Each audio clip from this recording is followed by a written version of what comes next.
真の民主社会を作る会の勉強会を始めたいと思います。どうも、明けましておめでとうございます。よろしくお願いします。本日のテーマなんですけど、こちら金融の世界史貨幣信用証券の経営という本の、後半ということでお話をします。前回昨年なんですけど、年末に、こちらの前編をお話をしました。で、どういった内容を話したのかというと、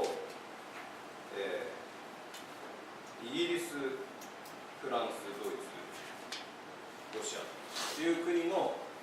銀行システムについてお話をしました。で今日は残りのですね、アメリカ、アルゼンチン、インド、中国、日本、そして、世界大恐慌から現在までの金融のお話ということになります。であとは、昨年の1年の振り返りと今年の展望ということで、今年、昨年、1年いろいろありましたけれども、さらに今年は大変動がですね、起こりそうな年なんですけれども、それについて少し話そうかなと思います。で途中で何か質問などありましたら、いつでも、してください。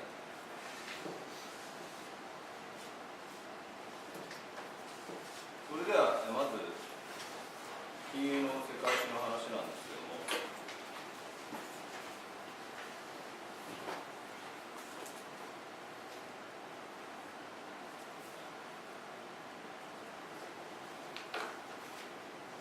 アメリカの金融の歴史についての話ですね。で、アメリカの金融とか、いろんな国の中央銀行とか、その銀行システムの話をするんですけども、で、その銀行システムについて考えるときにですね、主にタイプが3つあるんですよね、金融システムのタイプが。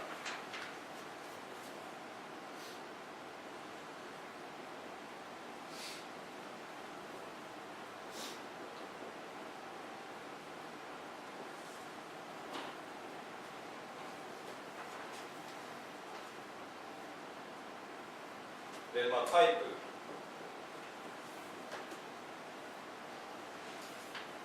A とすると、これは民間銀行だけだ。タイプは民間銀行だけ。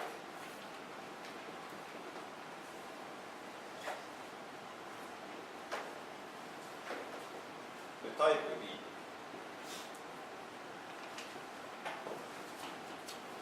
は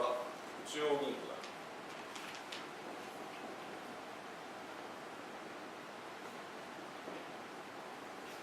タイプ C が中央銀行と民間銀行が共存。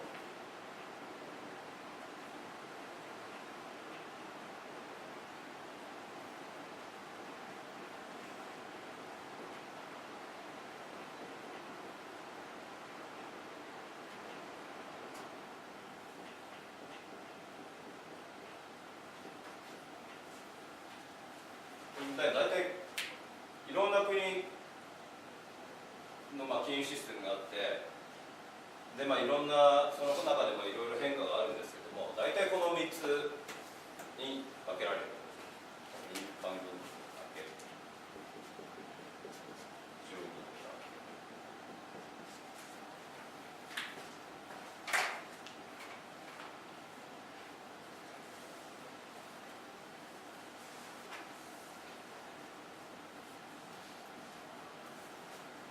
であと貨幣、これは銀行の通貨を発行するところですね。お金を発行するところ。であとお金の種類というのがあって、お金の種類ですね。お金の種類。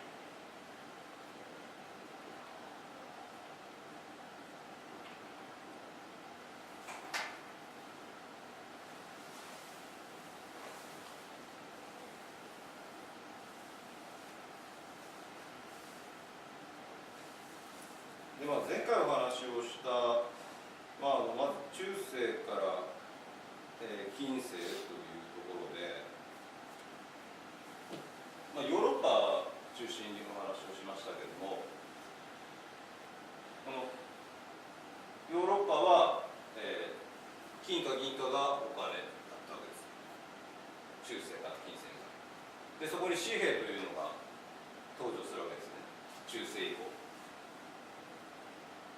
銀行が振り出した預かり手形、預かり証が紙幣になったわけです。でこれが、購買力を持ったんでお金になったわけです。でさらに銀行が預かったお金、そして貸し出す時に発生する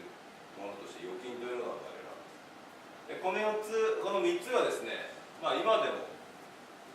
併用されているわけです。今の銀行システムで。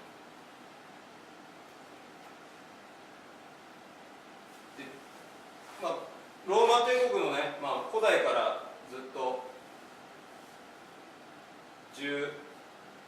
世紀ぐらいまでは効果が圧倒的だったわけですけど、金貨銀貨が商品と交換できるものの基本的なものとして、全世界に流通したわけですけど、そこに19世紀の前半にですね、紙幣というのが大きく出てくるわけです。18世紀から紙幣というのはだんだん存在感が大きくなってくる、中銀行システムが整備されるわけですね。1694年にイングランド銀行ができて、その100年ぐらいでこのシステムが整う。でだんだん効果よりも増えてくるわけですし、でさらにその後に19世紀になると預金というものが一気に出てくる。銀行システムが発達することで、今のお金のほとんどは預金なんですね。日本でもアメリカでもヨーロッパでも、どこも発展した国の先進、いわゆる先進と言われるところのほとんどの場合はこの預金になっている。でこの紙幣というものは大体10分の1ぐらいです。アイスランドとかに至ってはもう紙幣なんかほとんどないです。電子でほとんど決済、つまり預金でほとんど決済される。で金貨銀貨なんかもうないですよね。今500円玉とか100円玉になってますよ、硬貨って。今でいうところの500円玉、100円玉、500円玉です。こんなもんほとんど経済的な取引としてはあまり重要なものじゃなくなる。昔圧倒的にこっちが主流だったんだけども、こういう100円や500円玉とかそういった硬貨というのは今の社会においてはそんなに重要なものじゃない。ということなんです。で、最初は民間銀行だけだった。もしくは政府が金貨銀貨を作ってたわけですよね。昔のヨーロッパとかそういったところ、日本でも江戸幕府というのは金貨銀貨を政府が管理していた。中華帝国もそうですね。でそこに中央銀行というのができてくる。でこれは1690年にイングランド銀行というのができるわけです。でだんだん中央銀行と民間銀行の共存するシステムが作られていくということです。でじゃあ中央銀行だけっていうタイプ B ってこれ何なのかというと、これ社会主義諸国が中央銀行だけ、民間銀行をなくしちゃって中央銀行だけにしちゃった。旧ソ連とか、東欧とかはこれ中央銀行だけのシステム。1980年代以前の中国もこの中央銀行タイプ B の中央銀行だけのシステ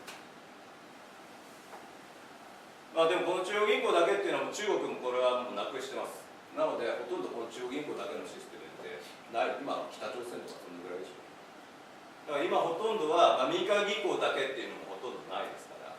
中央銀行と民間銀行の共存というこのタイプ C が今のもう日本もアメリカもヨーロッパも中国、インドも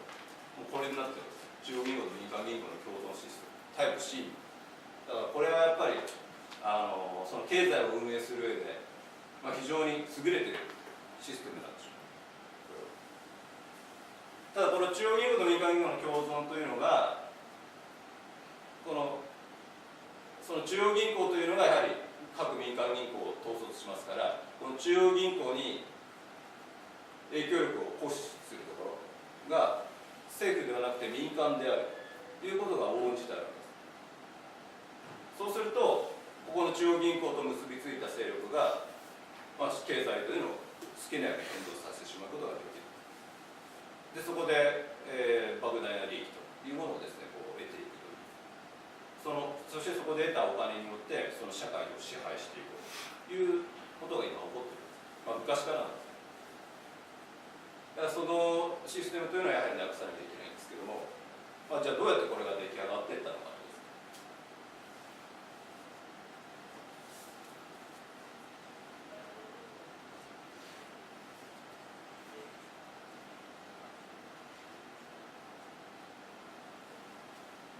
で前回お話ししたんですけど、イギリスという国でこのシステムが出来上がっています。でそれが世界に輸出される。フランスもそのイギリスのシステムを取り入れて、でドイツもそのイギリスやフランスの発展している、じゃあそのシステムを取り入れるということで取り入れた。でロシアも帝政ロシアですよね。帝政ロシアもやっぱヨーロッパのお手本でした。なのでこの中央銀行と民間銀行の共存するシステムを取り入れたわけです。ただその後1917年にロシア革命が起こって、この帝政ロシアというものは滅ぼされるわけです。でこのタイプ B の中央銀行だけのシステムになる。で、今日お話しするのがアメリカの銀行の話なんですけど、アメリカはですね、このタイプ A の民間銀行だけだったんです。しばらく前、1913年まで。タイプ A の民間銀行だけ。だから中央銀行が今の FRB っていうのは3回目の中央銀行なんです。2回作られて2回取り潰される。19世紀に2回中央銀行を作るんだけども、これは2回とも取り潰されるわけです。それはやっぱ反対する勢力がいるからです。中央銀行というのが危ない。それは中央銀行化によって社会というもの銀行業が牛耳られてしまう可能性がある。そうすると非常にヨーロッパ諸国のですね、政治がその銀行化によって牛耳られてしまうということで、アメリカの建国をした人たちはですね、非常に恐れてたんです。なのでアメリカの憲法に政府だけがお金を作る権限があるということを明記したんです。民間の銀行家がお金を作るんじゃなくて政府にありますよというふうに明記したんです。で中央銀行を作らせなかった。じゃあアメリカはどうやってお金を作ってたのかというと、この民間銀行がお金を作ってた。その中央銀行という、各民間銀行を取りまとめる組織というのはなかった。その下で、1913年まで発展した。でアメリカは世界で一番1913年で世界一の工業国家だった。GDP では世界一です。なのでその中央銀行がなくても実は成長してた。ただその後、いろいろと金融恐慌というものが起こってですね、これはウォール街が仕掛けたとかいろいろ話があるんだけども、その結果1913年にやっぱ中央銀行必要だよねということで中央銀行である FRB を作らせたと。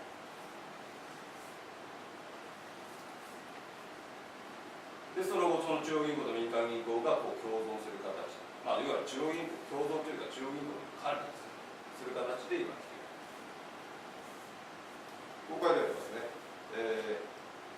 歴史を振り返ってみるとアメリカの通貨供給の仕組みは西ヨーロッパ諸国とは大きく異なっていたことに気づく。その違いを端的に示しているのはアメリカにおける中央銀行制度の創設が西ヨーロッパ諸国また日本に比しても大きく遅れていたという点である。中央銀行というものがアメリカは非常に遅かった作れる。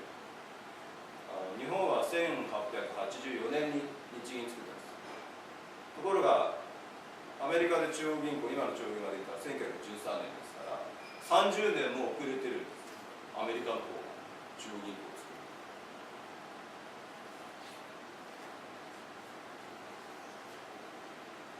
それはやっぱそのアメリカの政治権力とそのマネー権力とのやっぱ戦いがあって、政治権力が中央銀行を作らせてこなかったっていうこ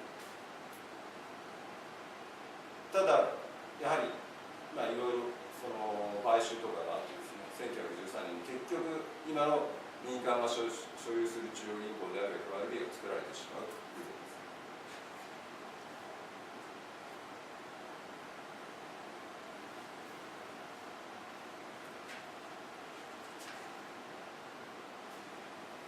です。でまずアメリカですね、アメリカはまずイギリスの植民地であった時から実はお金を政府は紙幣を作ってました。すでに政府紙幣があった。こう書いてあります。13植民地ですね、には貨幣の鋳造権がなかったから、その13植民地というのはイギリスのアメリカがイギリスの植民地だったわけです。13植民地には貨幣の鋳造権がなかったため、それぞれの植民地政府が政府紙幣を発行せざるを得なかった。その政府紙幣は信用手形と呼ばれ、最初に発行されたのは1690年。1690年にもうすでに政府紙幣をアメリカの植民地は発行している。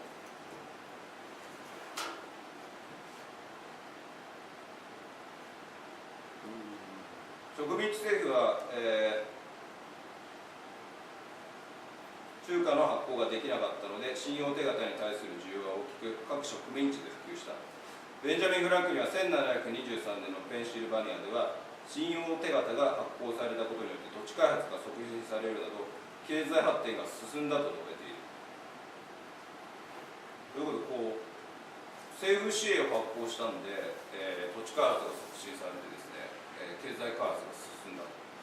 でイギリス政府は1751年にニューイングランド地域の植民地が法家として紙幣を発行することを禁止した。つまり勝手に紙幣なんか発行するんじゃない。イギリスは言った命令したわけです。勝手に紙幣を発行してもらっちゃ困る、ね、そういう政府が紙幣を発行しちゃダメなんだよ。じゃあどこが発行するのかというと民間銀行だけが発行していい。であと1694年にできたイングランド銀行という中央銀行ありますけど、そのイングランド銀行は民間が所有する、株式会社でした。だから政府の持ち物じゃなかったわけです。ところがアメリカの植民地はもう1690年から政府紙幣を発行してたので、そこが経済発展してるわけですから、それがモデルになっちゃ困るわけです。他の国もね、じゃあ紙幣発行しようってなっちゃう。でそれはダメですよということで、イギリス政府は、イングランド銀行に牛耳られたイギリス政府はですね、1751年に紙幣を発行するのを禁止した。で1763年に他の植民地に対しても同様の禁止を課したということです。でよくね、アメリカの独立革命がその税金を上げたことに対する反乱だったっていう社会ね、ティーパーティー運動っていうのがアメリカでありますけど、要はお茶に高い税金をかけて、それに市民が怒って